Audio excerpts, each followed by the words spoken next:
과거에 제가 알던 집사님 중에 치과 의사를 하시던 분이 계셨습니다.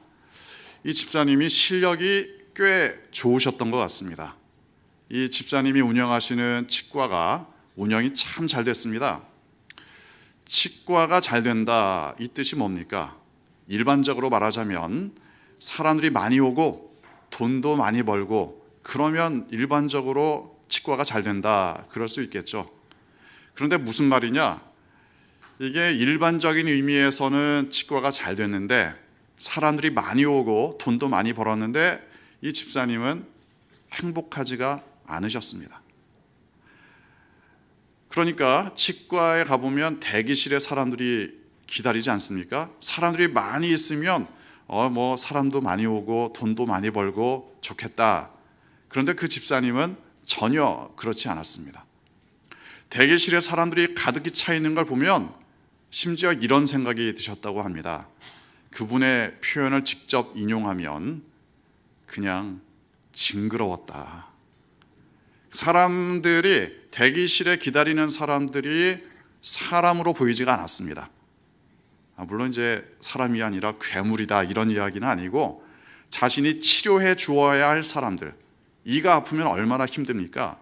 근데 그 사람들을 내가 잘 치료해 줘야지, 이런 대상이 아니라 그냥 너무나 자기를 힘들게 하는 사람들로 느껴졌다는 거죠. 돈은 많이 벌었지만 더 이상 이렇게 하기는 힘들다. 그래서 치과 문을 닫으셨답니다. 가족들과 함께 1년간 안식년을 가지셨답니다. 다행히 안식년으로 간 그곳에서 좋은 교회를 만났고 그 믿음의 공동체를 통해서 하나님의 사랑과 은혜를 다시 회복하셨답니다. 한국에 다시 돌아와서 치과를 다시 개원하셨답니다. 이제는 뭐가 달라졌느냐? 치과에 오는 사람들을 볼 때 그렇게 사랑스러울 수가 없더라. 치과에 오는 사람들, 내가 저 사람들을 도와줘야지, 저 사람들의 이의 통증을 없애주고 또 회복할 수 있게 도와줘야지, 이런 마음으로, 따뜻한 마음으로 그 사람들을 바라볼 수 있게 됐다. 그런 간증을 들려주셨습니다. 내가 만나는 사람들이 있습니다. 가족들을 만나기도 하고 친구들을 만나기도 하고 아니면 직장 동료들을 만나기도 합니다. 길을 걸어가다가 모르는 사람들도 마주치기도 합니다. 저도 가끔씩 이제 길을 걸어가다 보면 종종 사람들이 저에게 길을 물어봅니다. 제가 도대체 어떻게 생겼는지 모르겠지만 길을 물어봐도 괜찮을 사람처럼 느끼시는 모양입니다. 예전에는 저도 잘 모르겠는데요, 이러고 또 엉뚱하게 잘못된 곳을 가르쳐 주기도 했습니다. 근데 이제는 좀 자신 있게 잘 가르쳐 주고 있습니다. 우리가 살아가다 보면 아는 사람, 모르는 사람, 다양한 사람들 만나게 되어 있습니다. 그 사람들 만날 때, 마주칠 때 여러분은 어떤 마음으로 바라보십니까? 사랑스럽고 이야기 나누고 싶고 대화 나누고 싶고 함께 있고 싶고 이러한 존재로서 느끼십니까? 아니면 말 그대로 사람이 싫다, 저 사람들 정말 징그럽다, 이런 마음으로 대하십니까? 그래서 피하고 싶고 어쩔 수 없이 만나는 사람들은 마지못해서 할 말만 합니까?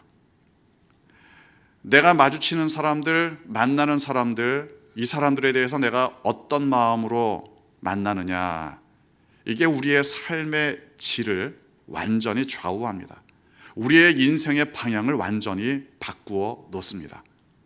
그러면 예수님께서는 사람들을 어떻게 마주치고 어떻게 만나셨느냐? 본문 1절과 2절 함께 읽겠습니다. 그날 예수께서 집에서 나가사 바닷가에 앉으시매 큰 무리가 그에게로 모여 들거늘 예수께서 배에 올라가 앉으시고 온 무리는 해변에 서 있더니, 간단히 말하면 큰 무리에게 예수님이 말씀을 전하셨습니다. 그런데 이때의 상황을 한번 시간에 따라서 재구성해 보시기 바랍니다. 사람들이 모여 있고 거기에 가서 예수님의 말씀을 전하신 게 아니었습니다. 혹은 예수님이 어디에 가시니까 사람들이 우르르 몰려든 것도 아니었습니다. 오늘날처럼 이 상황을 생각해 보면 더 쉽습니다. 이게 어느 정도는 사람들이 무리를 지어서 예수님께 왔을 수도 있습니다. 하지만 적어도 예를 들어 BTS가 공연을 할 때 사람들이 몰려드는 정도는 아니었을 겁니다. 굳이 방탄소년단이라고 번역을 안 해드려도 아시겠죠? 아무튼 당시에는 대중교통이 없었습니다. 버스라든가 지하철이라든가 사람들이 한꺼번에 몰려다닐 수 있는 수단이 없었습니다. 또는 거주 상황도 마찬가지입니다. 오늘날처럼 아파트같이 사람들이 엄청나게 모여 살 수 있는 그런 구조도 아니었습니다.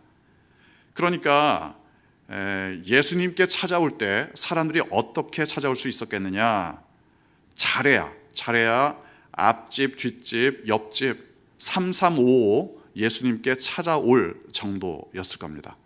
한두 사람 찾아오다가 대여섯, 열댓 명 이런 식으로 몰려다니면서 예수님 앞에 찾아왔습니다.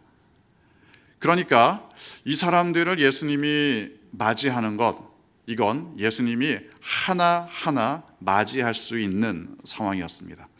얼마나 빨리, 얼마나 많이 모였는지 정확하게 알 수는 없습니다.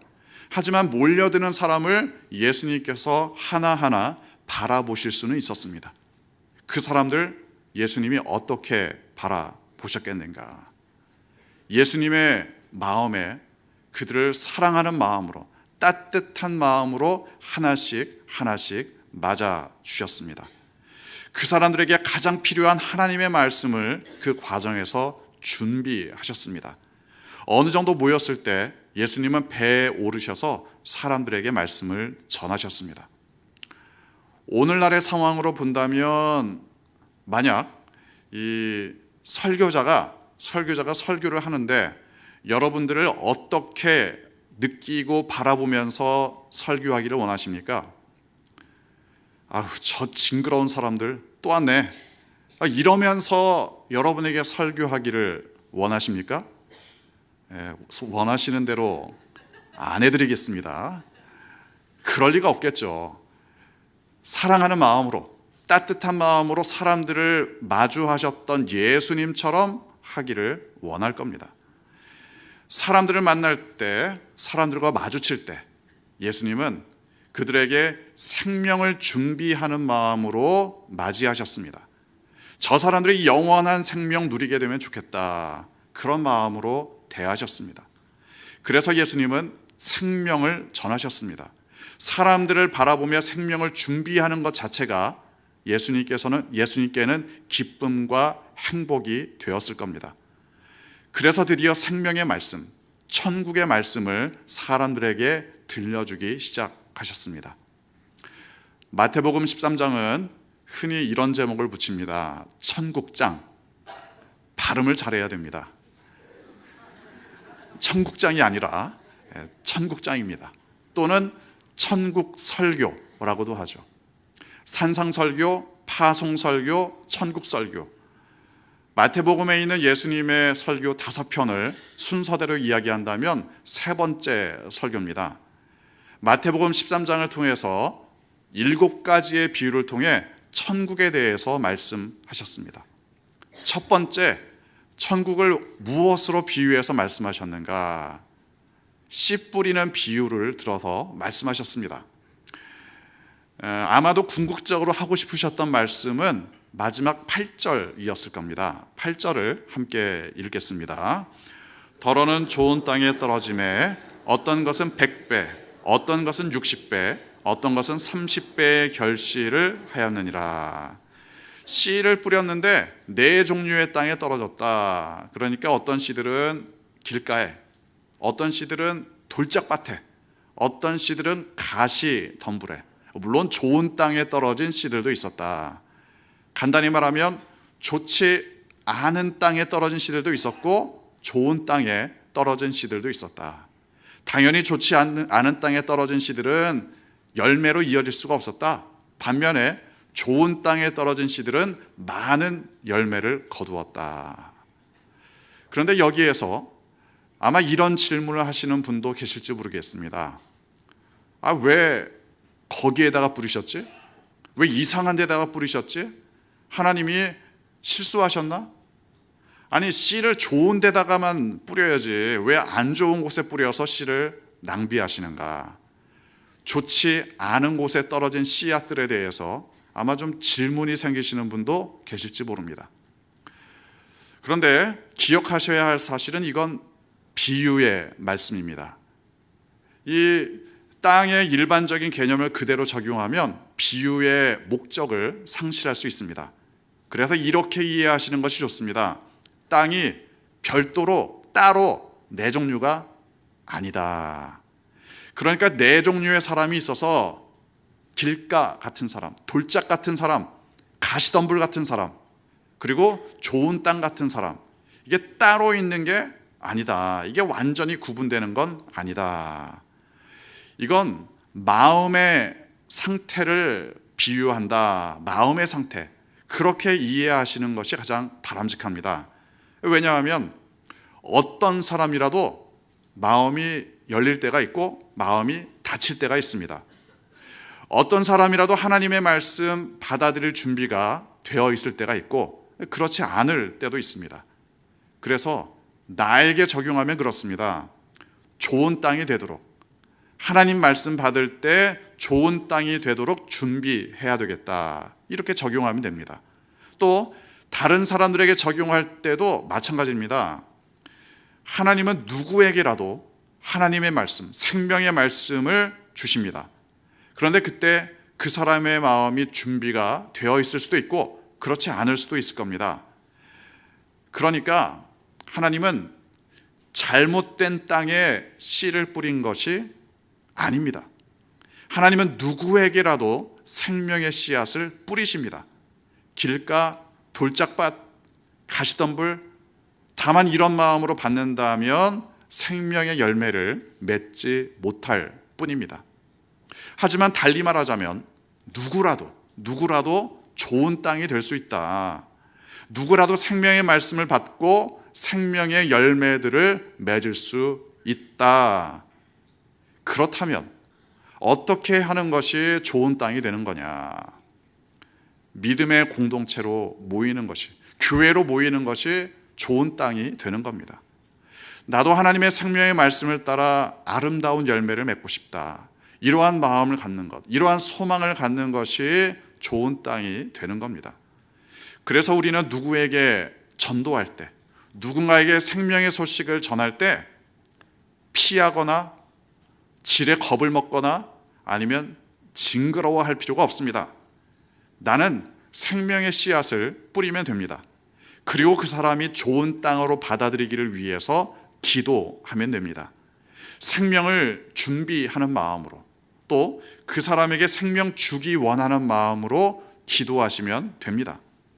예수님께서 사람을 보시면서 생명을 준비하셨던 것처럼 예수님께서 사람들을 마주하시면서 사랑의 마음과 눈빛으로 바라보셨던 것처럼 생명의 말씀을 받고 생명을 전달하며 살겠다. 이러한 마음으로 살아가시는 여러분 되시기를 주님의 이름으로 축원합니다. 기도하겠습니다.